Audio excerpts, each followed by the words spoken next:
Hazak ou Baruch Rabotai, Bessorot Tovot, on est aujourd'hui le Hay 18 dans le mois de Tevet. On est dans un Chumash, tout un livre qui porte son nom, Chumash Mot, selon le Ramban, le Nachmanite. Il appelle ce livre le livre de Galout et Géoula, l'exil et la délivrance. Parce qu'on doit apprendre comment on se comporte pendant l'exil et si on arrive à tirer des messages de cette paracha, et ben chaque jour on peut déjà créer une délivrance dans notre situation un petit peu compliquée ou exilée. Mais je me rappelle, il y a 3 ans ou 4 ans, on avait parlé de cette paracha aussi, elle s'appelle Shemot. Shemot, c'est les prénoms. Bon, on avait dit bien sûr que chacun qu'il a un prénom hébraïque ou qu'il n'a pas, mais en tous les cas, il faut l'avoir et être fier de ce prénom, car grâce à ça, on est sorti d'Égypte. Mais aujourd'hui, on va essayer de partager, c'est même pas une histoire, c'est une réalité, de savoir que justement, on n'est pas des numéros. Hein.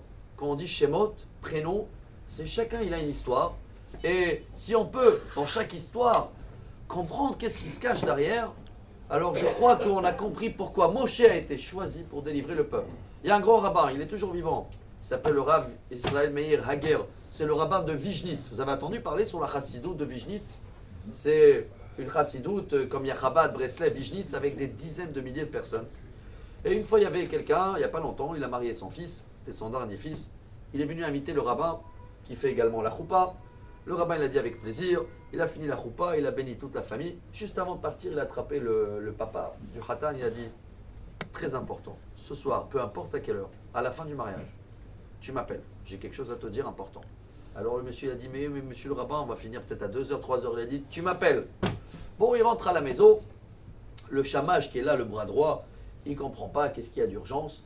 Et le Rav, avant d'aller dormir, à 2h du matin, il lui dit « Téléphone, il sonne, tu me réveilles. » Justement, le téléphone a sonné une demi-heure après, 2h30, 3h moins 20. Il le réveille. Et bon, le shamash, il écoute bien, c'est un silence. Il voit le rabbin qui dit au monsieur « Alors, comment c'était le mariage? La choupa, ça s'est bien passé? L'orchestre, j'ai vu, c'était top. Le repas, les desserts, les serveurs. » Et il commence à le parler pendant 5 minutes sur les détails.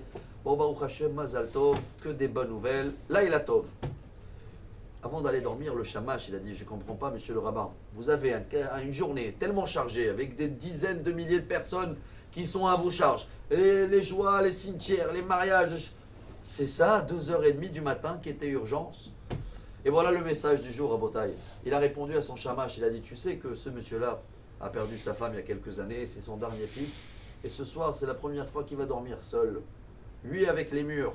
Et tu t'imagines tout ce qu'il peut penser, sa femme elle n'est pas là, son fils qu'il habitait avec lui le dernier il n'est plus là. Avec qui il va parler? Sur qui il va se charger? Sur les murs? Alors je voulais qu'il m'appelle pour qu'il sache que je suis là, pour l'écouter. Voilà, Rabotaï, des images, des messages qu'on apprend de Moshe Rabbeinu. Vayar besiv lotam. Quand il était là, il a vu quelqu'un en Égypte, il souffrait. Viens, je l'aide, toi, qu'est-ce que tu as besoin? Si on arrive à vivre comme ça et de voir chacun comme un prénom et non pas comme des numéros de Teudat Zéout ou je ne sais pas quoi, alors dans ce cas-là, on arrive à sortir de l'exil, la délivrance. Excellente journée. Amar Rabbi Elazar, Amar Rabbi Hanina. Talmidei Chachamim Rabbi